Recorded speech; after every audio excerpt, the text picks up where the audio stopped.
Today we're going to be looking at a few titles that I'm excited about in the previous catalog for comics coming out in December. I'm not going to cover everything, just a few highlights and informal thoughts of a few titles that I think are worth keeping up with.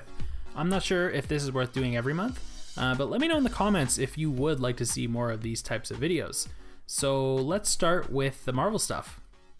First up, Secret Wars number 9. They extended this series by one issue, and this is going to conclude the Secret Wars Battle World stuff as Marvel settles into this all new, all different universe. I read in the comments on the Marvel website that Hickman's original script for issue 7 had a bunch of excess content. So instead of cutting it all out, they just decided to turn it into an extra issue and then push the conclusion on into issue 9. I'm a big Hickman fan, but honestly I haven't been picking this up, just following the news surrounding it. Essentially, I'm trade waiting on this, and I'm gonna marathon this thing in March 2016 when the hardcover is released. It looks like December 23rd is the date for this issue, but I wonder if that will change to an earlier Wednesday, because that is pretty dang close to Christmas. Next up is Totally Awesome Hulk number 1, and I'm digging how they're playing with the 90s nostalgia with the title. As most people have heard, this brings in the new Hulk, Amadeus Cho, a young Korean-American man. Alex Alonso, Marvel's editor-in-chief, said, "For Banner, the weight was like a boulder. For Cho, it's like a feather. He loves being the Hulk." So from what I've read, this looks like it's going to be a lot of fun. I'm going to add this to the poll list and just see how it plays out, and I'll definitely do a video with my initial thoughts once that's released on December 2nd. Moving on, we got Hercules number 2, and I am super interested in a brand new Hercules series. The covers are so sick, and I'm a big fan of Greek mythology. I love Disney's Hercules, the God of War video games, all that stuff. Greek myth meets modern Marvel is right up my alley. So yeah, I'll be pulling this for sure. Let's look at the write-up. It says, an ancient warrior in the modern day, Hercules battles everything from street-level crime to cosmic-scale threats. Whether it's protecting his block, his city, or the entire world, no labor is too big or too small for the mighty Hercules. So yeah, we might see a variety of sort of different villains and different situations, which could be fun. The first issue comes out in November, and this is the cover for number 2, which looks like it'll be released on December 9th, 2015. Next up, we have C-3PO number 1, and this is a one-shot that's out on December 2nd, in which it's explained how C-3PO gets his red arm, and we'll be seeing that in The Force Awakens. I'm pretty much picking up anything Star Wars related that leads into The Force Awakens movie, so expect a review from me as soon as that hits. It has a gorgeous cover. I've never been a huge fan of C-3PO, but since it's a one-shot, I'll pay a few bucks. Yeah, hopefully this paves the way for an R2-D2 and a BB-8 one-shot, but let's be honest, those are coming out in the new year. Disney's cashing in. And let's move into the Image Comics stuff for December. So first up, we have Deadly Class number 17. This is right at the top of my list for stuff I'm looking forward to. Looks like this kicks off a new arc. If you've read the last issue, you know there's a bit of a cliffhanger at the end, and it's about to go down. So stoked on this. This will be the first issue back after a short little hiatus. It really sucks waiting for each new issue of this. I have no clue where the story's going at this point, and that's part of the reason why this is just such a great series. If you haven't been following this, definitely pick up the trades and play catch up while you can right now. Issue 17 will be a good jumping on point, and this comes out on December 16th.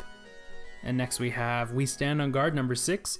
This is gonna conclude the miniseries. It's been a pretty decent run so far, so here's hoping it has a satisfying conclusion and explains why Brian K. Vaughan has painted such a poor picture of the Americans. Not a lot of information on this one apart from the release date, which is December 9th. Another title that's been catching my eye is The Goddamned, number 2. I read a preview of number 1 last month and I pulled that right away. I think it looks really interesting. Jury's out though, since the first issue still hasn't dropped, but I'm still looking forward to this. Looks like a brutal little comic, to be honest. This hits December 16th. And last up, the one I'm the most interested in is Jim Henson's The Storyteller Dragons number 1. So if you're not aware, The Storyteller was a British television series that originally aired in 1988 and was produced by Jim Henson. And Archaea released a revival series in 2014 titled Jim Henson's The Storyteller Witches, which I haven't read yet. But essentially, this continues on as a new miniseries that explores dragon myths from different cultures around the world. And this first issue sees Fabian Rangel Jr. of Legends of the Guard take on Native American storytelling. And there are some beautiful covers and art from what I've seen. I don't think I've actually read too much Archaea stuff before, but this, to me, this looks like a bit of a gem. And I might even try and find the old TV series before diving in, just to kind of get a sense of the tone of it all. And just before I close up the video, I'll quickly list off a few other things that made me second glance, but I don't have too much commentary on. All New Inhumans, number 1 and 2. I wonder how this is going to lay the groundwork for the future films, because I assume that this is what Marvel's sort of trying to do here. Daredevil number 1 and 2. Looks like this introduces a new sidekick type character, Blind Spot. That could be interesting. And then we got a new one, Starbrand and Night Mask. And this looks like it could be kind of funny. It's kind of like a college buddy type comedy. And I like the art of the first cover. And then looking at the first Star Wars and Darth Vader annuals, which are hitting. The cover for the Star Wars annual is very, very poor. I don't know what they're doing there. The colors and the art are definitely detractors for me. I'll still get it, but hopefully there's a variant or something. I'm just really not into that. Next, we got Private Eye by Brian K. Vaughan and Marcos Martin, which won an Eisner for the best digital comic, and that's getting a hardcover edition, so I'll probably be picking that up. Next, I just want to point out the cover of East of West number 24 is beautiful. It kind of strays away from the format of the solid colors they've been following. I'm super excited for this. I always pick this up. Jonathan Hickman is doing great work with this series. Another one from Image, Symmetry number 1. I just read the preview in the catalog, and the artwork is beautiful from what I've seen. Another one that's coming out, Batman and Ninja Turtles crossover number 1. This looks like a lot of fun. I'm not really sure if I'll pull it. I'll pick up number 1 for sure.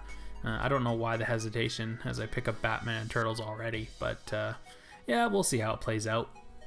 Finally, the Boombox 2015 mixtape, which features a few shorts, Lumberjanes, Giant Days, Munchkin, Cyanide Happiness, and Power Up.